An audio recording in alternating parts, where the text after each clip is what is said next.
नागपूरच्या मिहानमध्ये देश विदेशातील विमानांची देखरेख आणि दुरुस्ती करण्यात येते। या संदर्भातली ही महत्त्वाची बातमी आपण बघतोय। एमआरओ अंतर्गत ही देखरेख दुरुस्तीची कामं हाती घेण्यात आली आहेत। त्यामुळे 300 तरुणांना रोजगार उपलब्ध झालाय। तर नागपूर विमान दुरुस्तीसाठी महत्त्वाचं केंद्र बनवण्यासाठी मोठी मदत देखील होणार आहे। या सगळ्याचा आढावा घेतला माझ्या सहकार्यानं। नागपूर मिहानमध्ये आणखी एक एमआरओ सुरू झालेला आहे। आपण हे दृश्य या ठिकाणी बघू शकतो।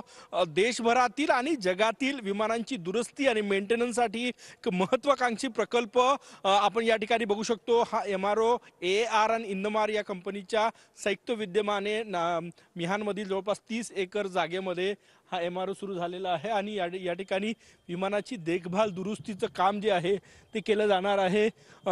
चार्टर्ड फ्लाईट असो किंवा मोठे जे कमर्शियल फ्लाइट्स आहेत त्यांच्या दुरुस्तीचं काम या ठिकाणी केलं जाणार आहे। जवळपास 300 लोकांना रोजगार या प्रकल्पामधून मिळणार आपण हे दृश्य या ठिकाणी बघू शकतो। यापूर्वी 2 एमआरओ ऑलरेडी मिहानमध्ये सुरू आहे आणि एक तिसरा एमआरओ जो आहे तो या ठिकाणी सुरू झालेला आहे। जगभरातले विमानं जे आहे ते या ठिकाणी दुरुस्ती केले जाणार। महाराष्ट्रात आणि देशातील जे विमानं आहेत जे नागपुरात येतात किंवा बाहेरच्या देशात आतापर्यंत दुरुस्तीसाठी जात होते, विमान आता या ठिकाणी दुरुस्तीसाठी येणार आहेत। आपण हे दृश्य या ठिकाणी बघू शकतो।